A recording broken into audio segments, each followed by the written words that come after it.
Hello class. Welcome back बच्चों। लो प्यारे बच्चों, स्टार्ट कर रहे हैं नया लेक्चर। बेटा, डेथ ऑफ अ पार्टनर एक आखिरी छोटा सा कंसेप्ट रहता था, वो फिनिश कर देते हैं अभी। और बेटा डिसोल्यूशन आज शुरू कर देते हैं। कंसेप्चुअली बेटा डिसोल्यूशन आज ही खत्म हो जाएगा, बस 5 दिन में देखने आ करूंगा तो मैं तुम क्वेश्चन ठीक ठाक कर रहे हो कि नहीं। क्योंकि डिसोल्यूशन में भैया नहीं, मेरे को अच्छा लगेगा तुम्हें देखते हुए करते हुए, तुम पढ़ रहे हो बेटा।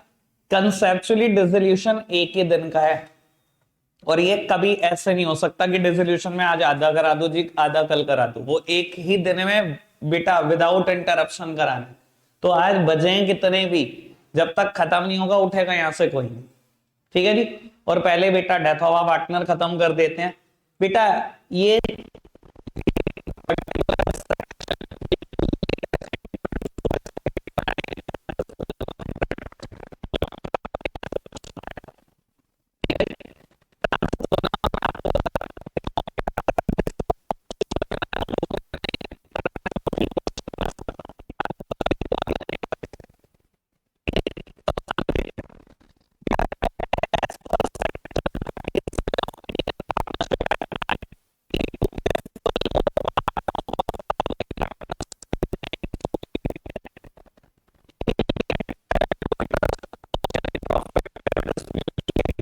पार्टनर दैट इंटरेस्ट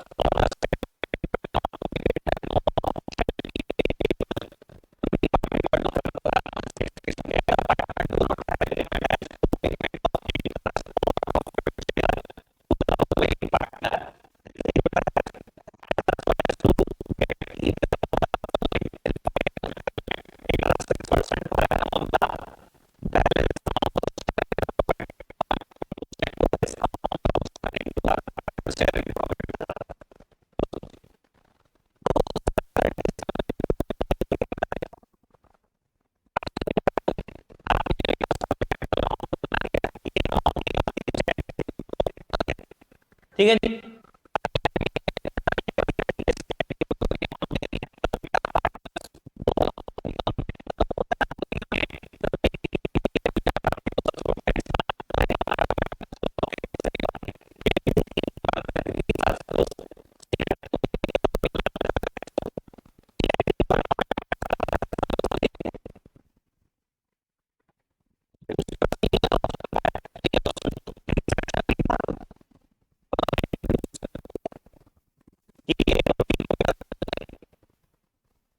हमारे पहले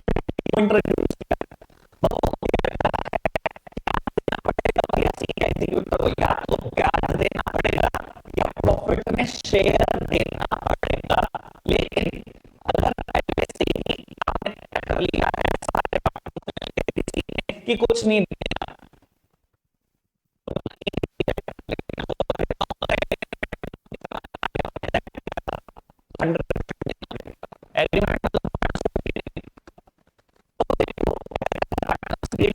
एग्रीमेंट में नहीं लिखा तो या तो बेटा उसको ब्याज दो या प्रॉफिट में हिस्सा दो। बेटा ब्याज कितनी देनी है? 6% पर एनम देनी है ब्याज, जो भी उसका बैलेंस एग्जीक्यूट करना। मान लो बेटा सीट किस कैपिटल ऑर्डर है 6 लाख रुपए की तरफ से देंगे, 6 और उसके तो देंगे। 6 लाख पे 6% तो 6 मिलेगी, 2 साल ही दिया। 6 लाख पे 6% तो 2 साल की 5 साल दिया। 6 लाख पे 6% 5 साल, लेकिन का ब्याज के साथ देना पड़ेगा। और या तो ब्याज या बेटा जितना भी आपने प्रॉफिट कमाया वो उसमें हिस्सा देना पड़ेगा उसको। उसमें हिस्सा ऐसे ही लेना तो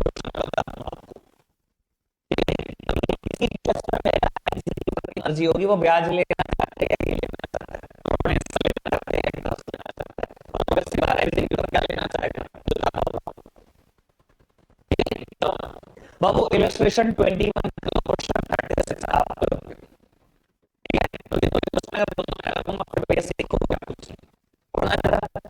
लाल बाल partner sharing profit and loss का ratio 4:3 part on 1st of July 22, on which date the capital of Lal Bal after all necessary adjustments stood at 75,000, 65,000, 45,000 respectively.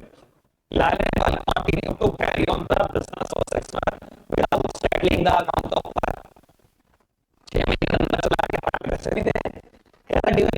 6 months ended 31st of December 22, a profit of 50,000 is earned by the firm.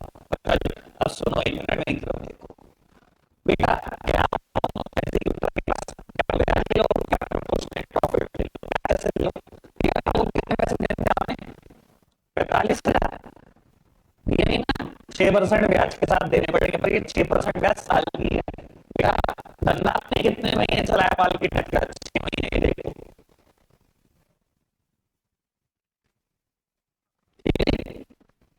पैसे ब्याज के साथ ठीक है बेटा, cancel कर लेना जो भी कैलकुलेट होकर आएगा। शायद 1350 आ रही है ब्याज कैलकुलेट होके, और दो ऑप्शन है, या तो ब्याज या प्रॉफिट में हिस्सा। बेटा प्रॉफिट में हिस्सा कैसे निकलना है ये समझ लो। मुझे लगता है वो जो जैसे इन्होंने बताया, ऐसे तो मुझे नहीं लगता दुनिया का कोई आदमी समझ सकता है। मैं तो आसान तरीके से बता देता हूं आपको। बेटा जब उन्होंने 6 महीने धंधा चला लिया बेटा, पाल के जाने के बाद कहता है 50,000 का मुनाफा हुआ। ब्याज सामने देख लिए बेटा, 50,000 का आपने प्रॉफिट कमाया है। मैं पूछू कितने रुपए लगे मैं धंधे में जो आपने 50,000 का प्रॉफिट कमाया? बेटा 50,000 का आपने मुनाफा कमाया, कितने रुपए लगे मैं बिजनेस में? 75,000 इसके, 65,000 इसके, 45,000 इसके। टोटल पैसा बिजनेस में इन्वेस्टेड कितना है? 1,85,000 रुपए। यानी कि 50,000 रुपए कमाते हो 1,85 लगाकर, तो अगर पाल के 45,000 लगे होते तो क्या कमाते? तो ये प्रॉफिट पता है किसके हिस्से का निकल रहा है? पाल के हिस्से का। कि पाल के पैसों पे तुमने क्या कमाया? टोटल 50,000 कमाए ना, और टोटल इतने तीनों की कैपिटल लगी हुई थी ना, इतनी इतनी टोटल 1,85,000 रुपए लगाकर 50,000 कमाए। पाल के पैसों पे क्या कमा लिया? ठीक है ना। मैं बोलूं तो भैया सिंपल यूनिटरी मेथड है। 1,85,000 कैपिटल लगी हुई है धंधे में सभी पार्टनर्स की मिलाकर, तो आप कमाते हो 50,000। 1 रुपया लगे होती तो क्या कमाते? और बेटा पाल के 45,000 लगे होते तो क्या कमाते? यूनिटरी मेथड तो लगा सकते हो। तो बेटा इससे कैलकुलेट होके आ जाएगा कि कितने, ये देखो ये कैलकुलेट होके आ जाएगा 12,162। अब बेटा एग्जीक्यूटर क्या चूज करेगा आपको भी पता है। वो कहेगा भैया मुझे तो प्रॉफिट में हिस्सा दो, मैं नहीं लेता ब्याज, जो ज्यादा होगा वो चूज करेगा। तो बेटा एग्जीक्यूटर को कितने पैसे देने पड़ेंगे? क्वेश्चन कई बार पूछता है और बच्चा लिखाता है 12,162। बेटा 45,000 भी कहां दिए हैं? 45,000 और बेटा 12,162, यानी कि 57,162 रुपए। ठीक है जी, ये क्वेश्चन नंबर 36 है। और अब मुश्किल बताऊं कैसे बन सकता है, बुक ने नहीं बनाया आज तक, मैं बैठा हुआ सोच रहा था। बाबू डेथ का क्वेश्चन दे पेपर, और साथ साथ आपको कहते हैं सभी पार्टनर के कैपिटल अकाउंट बना दो, सभी पार्टनर के, जो कि बेटा बुक में एक ही 2 क्वेश्चन है। क्वेश्चन नंबर 35 था आपकी बुक में एडजस्टमेंट ऑफ कैपिटल का। ठीक है, सी की डेथ हुई है वगैरह नहीं, ए और बी का भी बना दो कैपिटल अकाउंट, और सेक्शन 37 भी लगा कर बता दो कि उसके एग्जीक्यूटिव के पास क्या ऑप्शन अवेलेबल है। तो आपने बैलेंस शीट निकाला होगा तीनों का। ठीक है, जो भी सी का बैलेंस शीट आया होगा उस पर ब्याज, जितने भी महीना आपने धंधा चला लिया होगा, और बेटा इन तीनों के बैलेंस शीट से इन तीनों की कैपिटल यूज करके आपने x amount of profit generate किया होगा। तो सी के पैसों पे कितना जनरेट किया वो कैलकुलेट करना पड़ेगा। यानी कि क्वेश्चन चाहे तो पहले पूरा बड़ा क्वेश्चन सॉल्व करा सकता है, फिर सेक्शन 37 उसी क्वेश्चन में दे सकता है। ठीक है जी, समझ आ गया तो ठीक बात, वरना टेस्ट में दे दूंगा ऐसा बना के तो पता लग ही जाएगा कैसे है। ठीक है जी, चलो जी बेटा dissolution of a partnership form अभी स्टार्ट कर रहे हैं, सब सामने देखने में तरफ। बेटा चैप्टर का नाम डिसोल्यूशन ऑफ पार्टनरशिप नहीं है, डिसोल्यूशन ऑफ पार्टनरशिप फॉर्म है। बेटा डिसोल्यूशन ऑफ पार्टनर अलग अलग, पार्टनरशिप अलग चीज होती है, डिसोल्यूशन ऑफ पार्टनरशिप फॉर्म अलग चीज होती है। अगर मैं कहूं ना डिसोल्यूशन ऑफ पार्टनरशिप, तो इसका मतलब होता है सिर्फ स्टेटस चेंज हो रहा है पार्टनरशिप का, या तो कोई पार्टनर एडमिट हो रहा है या रिटायर हो रहा है या प्रॉफिट शेयरिंग रेशो बदल रही है। लेकिन अगर मैं कहूं डिसोल्यूशन ऑफ पार्टनरशिप फर्म, इसका मतलब है फर्म के ऑपरेशंस खत्म हो रहे हैं, फर्म बंद हो रही है। तो बेटा जब फर्म बंद होती है we have to follow a specified procedure, एक स्पेसिफाइड प्रोसीजर है लॉ में दिया हुआ, यही फॉलो करना पड़ता है। पार्टनरशिप फर्म में भी यही फॉलो होता है, कंपनी में भी यही फॉलो होता है, बस कंपनी में थोड़े नाम नए नए आ जाते हैं। ठीक है जी, वो डिवेंचर होल्डर, वो प्रेफरेंस शेयर होल्डर, वो इक्विटी शेयर होल्डर, यहाँ वो नाम नहीं आते। Sir procedure remains the same, procedure का पहला स्टेप ये है अगर फर्म बंद हो रही है तो बेटा सभी एसेट्स को बेच दिया जाए। सर अब फॉर्म बंद हो रही है, करना क्या एसेट्स का? बेचो जो भी पार्टनरशिप फॉर्म के पास एसेट्स है। बेटा दूसरी बात प्रोसीजर में ये है, सभी लाइबिलिटीज को पे किया जाए। ठीक है जी, एसेट्स बेचो, जो भी पैसा है लाइबिलिटी पे करो। और अगर मैं बड़ा बड़ा ज्यादा स्पेसिफिक हो जाऊं तो बेटा थर्ड पार्टी लाइबिलिटी को पहले पे किया जाता है और उसके बाद पार्टनर की लाइबिलिटी को। भैया क्रेडिटर को पहले पे करें या पार्टनर को? भैया जो आउटसाइडर है पहले उसको पे करते हैं। ठीक है ना जी, एसेट्स बेचो, पैसा आ गया, पहले थर्ड पार्टी लाइबिलिटी पे करो, फिर पार्टनर की लाइबिलिटी। और पार्टनर की भी लाइबिलिटी में पहले पार्टनर का लोन देना वापस, और फिर बेटा पार्टनर की कैपिटल वापस करना, जो भी हम कैपिटल अकाउंट से बैलेंस निकाला करते थे। समझ में आई बात? एसेट्स बेची, पैसा आया, लाइबिलिटी दो। लाइबिलिटी पहले किसकी देनी है? आउटसाइडर्स की, थर्ड पार्टी की, और फिर इनसाइडर्स की मतलब पार्टनर की। और स्पेसिफिक हो जाओ तो बेटा पार्टनर की भी लाइबिलिटी में पहले पार्टनर का लोन देना है और फिर पार्टनर की कैपिटल वापस करनी है। अभी तक कोई दिक्कत तो नहीं इस बात में? जितनी बोली समझ में आ रही है पक्का से बाबू? अच्छा एक बात बताना मेरे को, सोचकर मैं आपसे पूछ लेता हूं बेटा, जब हम एसेट्स बेचेंगे या थर्ड पार्टी लाइबिलिटी पे करेंगे, ये तो मैं बता देता हूं एक अकाउंट बनाकर ही होगा सब कुछ। इस अकाउंट का नाम है रियलाइजेशन अकाउंट, जैसे कि नाम सजेस्ट करता है रियलाइजेशन। बेटा पहले एसेट्स इस अकाउंट में जाएंगी, यहां से बेची जाएंगी। पहले लाइबिलिटीज इस अकाउंट में जाएंगी, यहां से पे की जाएंगी। चलो रियलाइज हो गया सब कुछ जो भी रियलाइज होना था। बेटा फिर पार्टनर लोन अकाउंट बनाया जाएगा, मेरी दूसरी रिक्वायरमेंट, पार्टनर्स लोन अकाउंट बनाया जाएगा। पर ये वैसा लोन अकाउंट नहीं होगा जैसे रिटायरमेंट में पड़ा था, बहुत मुश्किल, या ब्याज ब्याज ब्याज ब्याज, सर नहीं। या पार्टनर लोन अकाउंट में बैलेंस डलेगा, भैया पार्टनर का कितना लोन है, 30,000 रुपए, चलो टू कैश पे करो, इसे 30,000 खत्म हो गया अकाउंट, एक लाइन का अकाउंट होगा। सर फिर बेटा पार्टनर कैपिटल अकाउंट बनेगा। बेटा पार्टनर्स कैपिटल अकाउंट में क्या क्या जाएगा? बेटा पार्टनर कैपिटल अकाउंट में बड़ा सिंपल, पार्टनर का ओपनिंग बैलेंस ब्रॉट डाउन कर दो, अगर कोई अनडिस्ट्रीब्यूटेड प्रॉफिट है तो बांट दो, जो भी प्रॉफिट है सब दे दो इसको, और बेटा जो भी बैलेंस है पे करो, खत्म करो। ठीक है जी। And last one is cash और बैंक अकाउंट, जो भी हो बेटा क्वेश्चन में दोनों में से एक, कैश और बैंक अकाउंट। बेटा अगर हम एडमिशन का क्वेश्चन कर रहे थे, रिटायरमेंट का क्वेश्चन कर रहे थे, तो हमें एक सहूलियत रहती थी, बैलेंस शीट मिल जाता, हमने ठीक किया। बेटा यहां पर भी वो सहूलियत मिलती रहेगी। जब कैश और बैंक अकाउंट आप बनाओगे, अगर दोनों साइड बराबर आ गई हैं तो समझ लेना आपने सब कुछ ठीक कर दिया है। ठीक है बेटा, कोई दिक्कत तो नहीं? अच्छा एक बात बताओ, इस क्वेश्चन में बैलेंस शीट बनेगी? क्यों? खत्म हो तो गया बिजनेस, सारी एसेट्स बेच तो खाई, सारी लाइबिलिटी पे तो होगी, बैलेंस शीट में क्या दिखाओगे? लिख देना ऊपर बैलेंस शीट ब्लैंक। कुछ है बैलेंस शीट में दिखाने के लिए? तो बैलेंस शीट का करना क्या? कुछ भी नहीं। ठीक है जी बाबू, मैं एक हाइपोथेटिकल क्वेश्चन फ्रेम कर रहा हूं, हमने करना है, अभी करना है, और उससे बेटा मुझे कंसेप्ट सिखाना है आपको। ठीक है जी बेटा, एक बैलेंस शीट में फ्रेम कर रहा हूं जिसमें तीन पार्टनर है, कैपिटल दिखा रहा हूं तीनों पार्टनर की एबीसी। मान लो इसकी कैपिटल है 5 लाख, इसकी कैपिटल है 3 लाख, इसकी कैपिटल है 2 लाख। एक बैंक का लोन है जिसकी कीमत भी 2 लाख है, ये कैपिटल 10 लाख है। एक बेटा मिस्टर ए का लोन है 3 लाख, मिसेस बीज लोन 3 लाख रुपए, ये भी creditors 1 lakh, bills payable 1 lakh.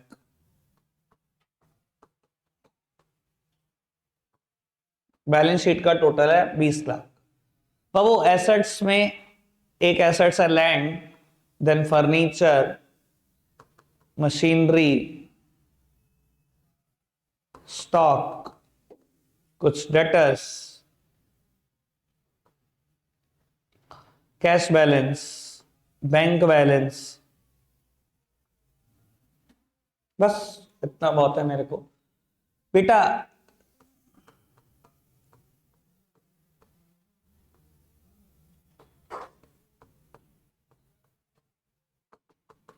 ठीक है जी बाबू, ऐसे दिया हुआ है मेरे को एक बैलेंस शीट, ठीक है जी बाबू।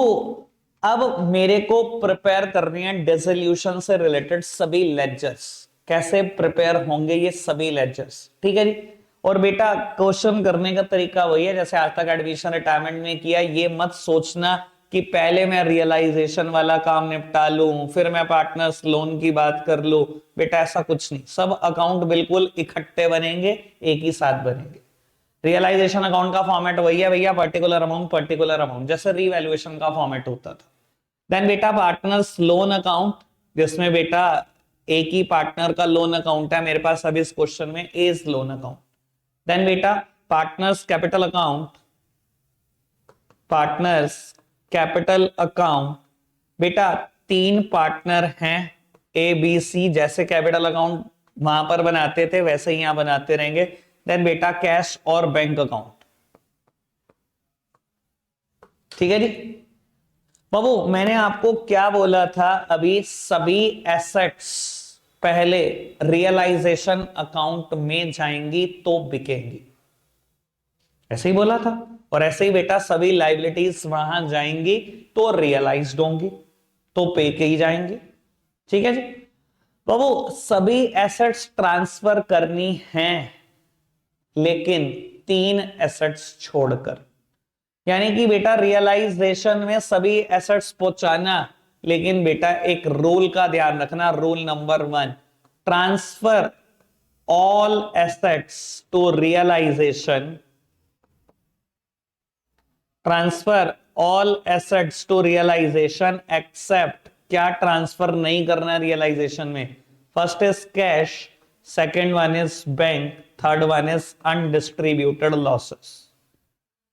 बेटा ये कभी भी ट्रांसफर नहीं होंगे रियलाइजेशन अकाउंट में। बच्चा पूछे क्यों नहीं होंगे, बेटा कैश और बैंक ट्रांसफर नहीं होगा, क्यों नहीं होगा ये रियलाइजेशन में ट्रांसफर, क्योंकि बेटा इसके लिए पहले ही अलग अकाउंट बन रहा है, कैश और बैंक को तो मैं यहां लिखूंगा, ठीक है जी। अनडिस्ट्रीब्यूटेड लॉसेस क्यों नहीं होंगे ट्रांसफर, बेटा undistributed losses partner capital account में जानने, पढ़ के आयो एडमिशन रिटायरमेंट, अगर लिखा होता P&L का डेबिट बैलेंस तो भैया लॉस पार्टनर से निकलवाना, मान लिख के क्या करोगे, समझ में। बाकी सारी एसेट्स लाइन लगाकर चिपका दो।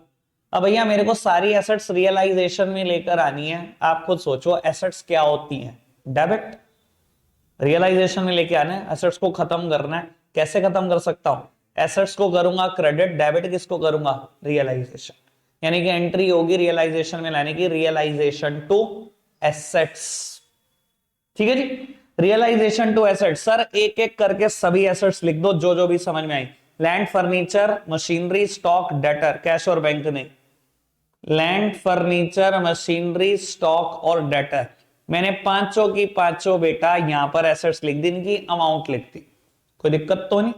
कैश और बैंक का क्या किया बेटा, यहां लिखा टू बैलेंस ब्रॉट डाउन। अब एक बात सुन लो, अगर क्वेश्चन में सिर्फ कैश होता तो यहां लिखता कैश अकाउंट, अगर क्वेश्चन में सिर्फ बैंक होता यहां लिखता बैंक अकाउंट, अगर क्वेश्चन में दोनों है तो आपकी मर्जी है, या तो लिख लो कैश अकाउंट या बैंक अकाउंट, और दोनों का बैलेंस जोड़ो यहां चिपका दो, ठीक है जी। मैंने दोनों का बैलेंस जोड़ा यहां चिपका दिया, एसेट्स खत्म। देख लो बैलेंस शीट में एसेट साइड कुछ रह गया, खाली कर दी क्या नहीं कर दी, सारी एसेट्स खाली कर दी, डन बाबू। सारी लाइबिलिटी साइड भी खाली करनी है, लेकिन बेटा रूल नंबर 2 भूलना नहीं है, ट्रांसफर ऑल लाइबिलिटीज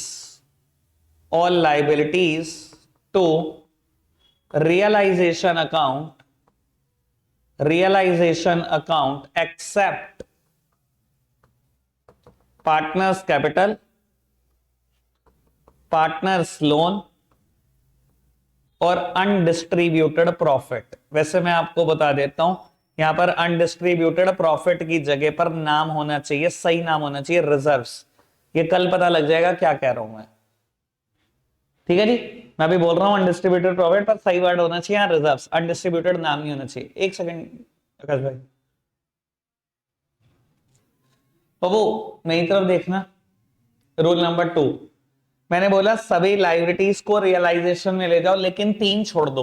बेटा जब सभी एसेट्स को ले गया तब भी 3 छोड़ी, कैश बैंक अनडिस्ट्रीब्यूटेड लॉसेस। याद है क्यों? लॉजिक सबका पता है, कैश और बैंक का अलग अकाउंट बन रहा है, अनडिस्ट्रीब्यूटेड लॉसेस पार्टनर कैपिटल में जाते हैं। ऐसे ही बेटा जब सारी लाइबिलिटीज को ट्रांसफर करने लगो, ये मत भूलना बेटा पार्टनर कैपिटल ट्रांसफर नहीं करनी रियलाइजेशन में। क्यों? बेटा इसका अलग अकाउंट बन तो रहा है, इसको ट्रांसफर क्या करोगे? दूसरा पार्टनर लोन नहीं ट्रांसफर करना। क्यों? बेटा इसका अकाउंट बन तो रहा है, इसको क्यों ट्रांसफर करोगे? और अनडिस्ट्रीब्यूटेड प्रॉफिट ट्रांसफर नहीं करने। क्यों? क्योंकि बेटा अनडिस्ट्रीब्यूटेड प्रॉफिट पार्टनर्स के होते हैं। समझ में आई बात? क्यों ट्रांसफर नहीं करनी तीनों चीजें? तो बेटा मैंने कैपिटल यहां लिखी होगी बाय बैलेंस ब्रॉट डाउन, मैंने बेटा लोन यहीं लिखा होगा पार्टनर का बाय बैलेंस ब्रॉट डाउन, और अगर कोई अनडिस्ट्रीब्यूटेड प्रॉफिट होता तो लिखता बाय जनरल रिजर्व यहीं बांटता, बाय प्रॉफिट एंड लॉस का बैलेंस यहीं बांटता। ठीक है जी, कोई दिक्कत तो नहीं। और बाकी सारी लाइबिलिटीज वो ले आओ रियलाइजेशन में। कैसे? जर्नल एंट्री क्या होगी? बेटा लाइबिलिटीज क्रेडिट होती हैं, खत्म कर रहा हूं रियलाइजेशन में ला रहा हूं तो डेबिट करके ही लाया होगा। यानी कि बैंक लोन डेबिट तो यहां आया होगा, क्रेडिटर डेबिट तो यहां आया होगा, बीपी डेबिट तो रियलाइजेशन तभी आया होगा। लेकिन एक और बड़ी बात है इंपॉर्टेंट, ये सर बच्चे बड़ा गड़बड़ कर देते हैं। बाबू क्वेश्चन ने दिया मिसेस बीज लोन, अब वो परेशान करने के लिए दिया, मिसेस बी कोई पार्टनर थोड़ी है भैया, बी पार्टनर है। आप ये कौन? नहीं जी बी या मिसेस बी, तो एक ही बात है भैया, एज पर लॉ एक बात नहीं है, ये दोनों सेपरेट एंटिटी है लॉ के हिसाब से। समझ में आती है बेटा बात? यानी कि मिसेस बी एक थर्ड पार्टी लाइबिलिटी ही है, ये रियलाइजेशन में ही जाएगी। ठीक है जी। तो बाबू बैंक लोन दिखाना है, मिसेस बीज लोन दिखाना है, क्रेडिटर दिखाना है और बीपी दिखाना है। मैंने चारों चीजें दिखानी है। एक तो बेटा बैंक लोन, मिसेस बीज लोन, क्रेडिटर्स और बिल्स पेबल, सब कुछ लिखूंगा बाय बाय बाय, जो भी लिखूंगा। कोई दिक्कत तो नहीं? हाँ बाय बाय बाय बाय, कोई दिक्कत तो नहीं इतनी बात में बेटा। ठीक है, सभी एसेट्स दिखा दी, सभी लायबिलिटी। अब मैंने आपको प्रोसीजर क्या बताया था? प्रोसीजर बताओ डिसोल्यूशन का। एसेट्स बेचो, थर्ड पार्टी लायबिलिटी पे करो, पार्टनर लोन पे करो, पार्टनर कैपिटल पे करो। अगर बोलो यार यही है ना प्रोसीजर, अभी लिखा भी था ना, एसेट्स बेचो, थर्ड पार्टी लायबिलिटी पे करो, पार्टनर्स लोन पे करो, पार्टनर्स कैपिटल पे करो। सर वही सीक्वेंस चलेगा। एसेट बेचो बेटा, मैं एसेट्स बेचनी शुरू करूंगा, मुझे जर्नल एंट्री बता दो, क्या एसेट्स बेचने से पैसे आएंगे? फटाफट बोलो। आएंगे? आते हैं तो क्या होता है? कैश डेबिट या बैंक डेबिट। अब ध्यान रखना, कैश डेबिट करना है या बैंक डेबिट, ये डिपेंड करता है आप कौन सा अकाउंट बना रहे हो। अगर कैश बना रहे हो तो कैश ही डेबिट करना, अगर बैंक बना रहे हो तो बैंक ही करना, सोच कर करना। ठीक है, कैश डेबिट टू, कोई है किसी के दिमाग में टू एसेट्स लिख दो, एसेट्स तो खत्म ही होगी। एसेट्स डेबिट थी, मैंने क्रेडिट करके खत्म नहीं करती, रियलाइजेशन में दिखा दी, तो यानी कि एसेट्स बेचने की एंट्री की हुई, कैश टू रियलाइजेशन। तो दिक्कत तो नहीं? पक्का से? तो बाबू मैंने लिखना शुरू कर दिया बाय कैश, ब्रैकेट में लिख लेना कि लैंड से इतना कैश आया, बाय कैश लिख लेना फर्नीचर से इतना कैश आया, बाय कैश मशीनरी ब्रैकेट में लिख देना इतना कैश आया, ताकि बोल ना जाओ, कोई एसेट रह ना जाए। मुझे सब बेचनी है, और भी कारण बता देता हूं क्यों। पहले ये बात क्लियर हुई आपको? बाबू अगर कह दे कि मिस्टर ए ने ना स्टॉक ले गया, मिस्टर ए, सभी कह सकता है भैया 3 एसेट्स तो बिक गई, मिस्टर ए लेकिन स्टॉक ले गया, तो एंट्री क्या होनी चाहिए? भाई मिस्टर ए ले गया, पैसे तो निकलवाएंगे उससे, पर वो नगद तो देगा नहीं, उसकी कैपिटल कम कर दे, तो मैंने एंट्री क्या की होगी? S capital debit to stock to realisation. भाई स्टॉक तो है ही नहीं, स्टॉक तो जितना डेबिट था मैंने उतना क्रेडिट करके खत्म कर दिया। तो बाबू यहां क्या लिखो? Mister S capital. अब सुनते जाना, आप क्रॉस पोस्टिंग आप करते रहना, जहां जहां कैश आया वो कैश अकाउंट में तो जाएगा, और साइड बदल के जाएगा। आपको पता है एक अकाउंट से दूसरे अकाउंट में जाने की शर्तें होती हैं, तो यहां लिखा होगा टू रियलाइजेशन, मैंने इन तीनों की अमाउंट, और ये क्या लिखा होगा? टू रियलाइजेशन, एक ही कैपिटल कम की होगी। जर्नल एंट्री साथ साथ समझ में आ रही है? सारी एसेट्स रियलाइजेशन में ट्रांसफर करी, एंट्री क्या की? Realisation to assets. सारी लायबिलिटी ट्रांसफर करी, लायबिलिटी टू रियलाइजेशन। सारी एसेट्स बेची, कैश टू रियलाइजेशन। ए कोई एसेट ले गया, एस कैपिटल टू रियलाइजेशन। कोई दिक्कत तो नहीं? एक अनरिकॉर्डेड एसेट्स है वो बेच दी, जो एसेट्स बैलेंस शीट में भी नहीं थी, अनरिकॉर्डेड। मान लो बेटा ये फर्नीचर है, फर्नीचर का मतलब एक आपके पास अलमीरा थी लकड़ी की, अलमीरा खोली आपने, एक बड़ा पुराना टाइपराइटर मिल गया, एसेट्स में दिखा भी नहीं रखा, 1,000 का बिक गया, 1,000 आ गया ना, एंट्री क्या हुई, कैश टू रियलाइजेशन। यानी कि जो एसेट्स बेचने की एंट्री होती है वही अनरिकॉर्डेड एसेट्स बेचने की भी एंट्री होती है। अभी तक क्लियर? सभी एंट्रीज याद हो रही हैं? क्योंकि 5-7 क्वेश्चन शुरू के एंट्री वाले हैं, 5-7 नहीं ज्यादा, 18-19, और बाकी सब अकाउंट वाले 20 हैं। कोई नहीं बाबू, एक फालतू कर लिया तो कोई दिक्कत तो तुम 19 कर लेना बेटा, ये 20 कर लेगी बस। चलो बेटा, जो एसेट्स बेचने की एंट्री होती है वही अनरिकॉर्डेड एसेट्स बेचने की एंट्री होती है। कोई दिक्कत तो नहीं इस बात में? अभी तक क्लियर? अच्छा, अगर किसी क्वेश्चन में ये ना बताए एसेट्स कितने की बिकी, तो क्या मानू कितने की बिकी?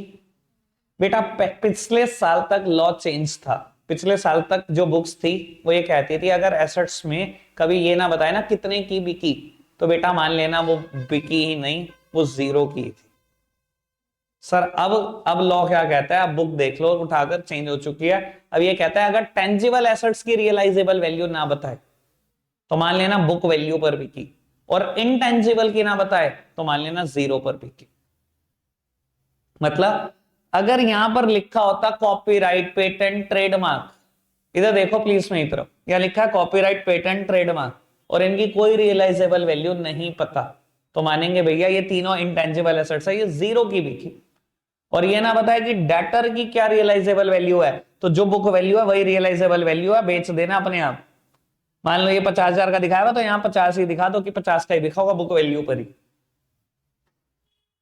ठीक है, समझ में आती है अभी तक बात सारी? कंफर्म्ड है? देख लो कितनी जर्नल एंट्री होगी, एसेट्स को ट्रांसफर करने की, लाइबिलिटी को ट्रांसफर करने की, एसेट्स को बेचने की, अनरिकॉर्डेड एसेट्स को बेचने की, पार्टनर कोई ले गया तो, और बेटा अगर कोई टेंजिबल एसेट्स की रियलाइजेबल वैल्यू नहीं पड़ता तो वही एंट्री होगी। ठीक है, एसेट्स बेचने की जो एंट्री है वही अनरिकॉर्डेड एसेट्स को बेचने की एंट्री है, वही एंट्री है अगर किसी टेंजिबल एसेट्स की रियलाइजेबल वैल्यू ना बताए तो वही बुक वैल्यू है, एंट्री तो वही है, कैश टू रियलाइजेशन। अभी तक क्लियर है सारी बातें? पक्का? तभी मैं कह रहा था एसेट्स को ना गिन कर लिखना, क्योंकि पेपर क्या करेगा, यहां पर देगा एसेट्स 5, 3 की रियलाइजेबल वैल्यू बताएगा, 2 की उड़ा देगा। और आप यहां लिखा ना, बस 3 ही लिखाओ बाय कैश। भैया जिसकी नहीं दी हुई रियलाइजेबल वैल्यू पहले सोचो टेंजिबल है या इंटेंजिबल। टेंजिबल है तो बुक वैल्यू पे रियलाइज कर दो, इनटेंजिबल है तो जीरो, कुछ भी मत करो। ठीक है जी, ऐसे ही बाबू लाइबिलिटीज को पे करने की एंट्री क्या होगी? मान लो बेटा बैंक लोन को पे किया, एंट्री क्या होगी? कैश तो गया जेब से, तो टू कैश। डेबिट किसको करूं? Bank loan. Realisation bank loan का कोई नाम बचा है? वो तो खत्म ही हो चुका है। ठीक है जी, तो रियलाइजेशन टू कैश, कोई दिक्कत तो नहीं, और टू कैश है तो कैश अकाउंट में जाएगा, वो देख लेना। ठीक है जी। अच्छा, कह दे कोई पार्टनर ने पे कर दिया, पार्टनर ने, बी ने कहा जी मैं बिजनेस बी का लोन दे देता हूं, घर की बात है अभी पकड़ा देता हूं, किचन में ही है मिसेस बी, अभी लोन देता हूं इनका। सर अगर एक पार्टनर लायबिलिटी पे कर रहा है फॉर्म की तो क्या? पार्टनर पे कर रहा है। सर देखो, अगर पार्टनर ने पे करी भी एक लायबिलिटी, मुझे तो फ्यूचर में उस पार्टनर को पे करना है और नगद मैं भी कुछ नहीं दूंगा, तो उसकी कैपिटल बढ़ा दो। एंट्री क्या करूंगा? टू बीज कैपिटल, बी की कैपिटल बढ़ानी है क्योंकि बी ने हमारी फर्म का एक कर्जा उतार दिया, हमें तो उसको देना ही पड़ेगा। टू बीज कैपिटल, तो डेबिट किसको करूं? रियलाइजेशन। ठीक है ना जी बेटा, मैंने एंट्री की होगी to mister B's capital account या बीस कैपिटल अकाउंट। भाई इस टाइम ही होना था तुझे, ये हैंग हो गया, पर मैं लेक्चर नहीं आज रुक सकता, लेक्चर तो ऐसे ही बढ़ेगा आगे। ठीक है जी बेटा, बी की कैपिटल बढ़ा देंगे, अगर कैपिटल बढ़ाएंगे तो ये कहां जाएगा बेटा? कैपिटल अकाउंट में भी जाएगा, कोई दिक्कत तो नहीं। अच्छा, कोई अनरिकॉर्डेड लायबिलिटी पे करी तो पे कर दी ना, तो कैश, डेबिट किसको करूं?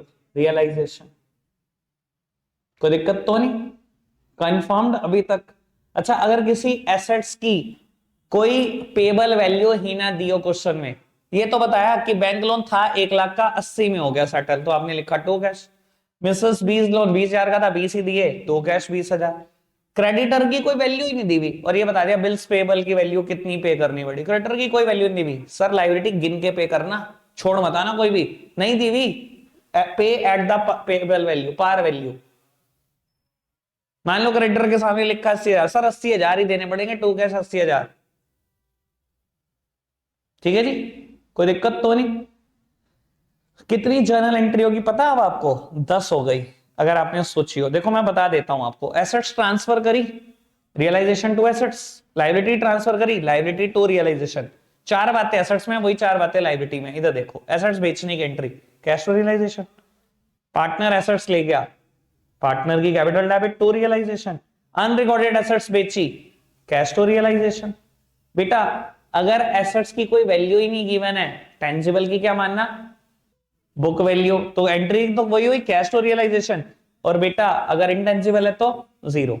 चार एंट्री हुई एसेट साइड, चार लायबिलिटी साइड। सर लायबिलिटी को पे करने की entry, realisation to cash. Unrecorded liability को पे करने की entry, realisation to cash. Partner ने लायबिलिटी पे कर दी, रियलाइजेशन टू पार्टनर कैपिटल। अगर बेटा लायबिलिटी की कोई पेबल वैल्यू नहीं है, पार वैल्यू, एंट्री तो वही हुई, रियलाइजेशन टू कैश। 10 हो गई एंट्री। ठीक है, दो और सुन लो बाबू। कई बार ऐसा कह देता है क्रेडिटर ने स्टॉक एक्सेप्ट कर लिया, चुप साहब छोड़ दो इसको। कई बार ऐसा कह देता है बेटा क्वेश्चन, क्रेडिटर ने स्टॉक एक्सेप्ट कर लिया। इधर देखो मेरी तरफ बेटा, अगर क्रेडिटर ने स्टॉक एक्सेप्ट कर लिया है, मान लो क्रेडिटर था 20,000 और स्टॉक के सामने लिखा था 25, ठीक है, क्रेडिटर स्टॉक ले गया। सर कोई एंट्री मत करना अगर कोई लायबिलिटी किसी एसेट से सेट ऑफ हो जाए।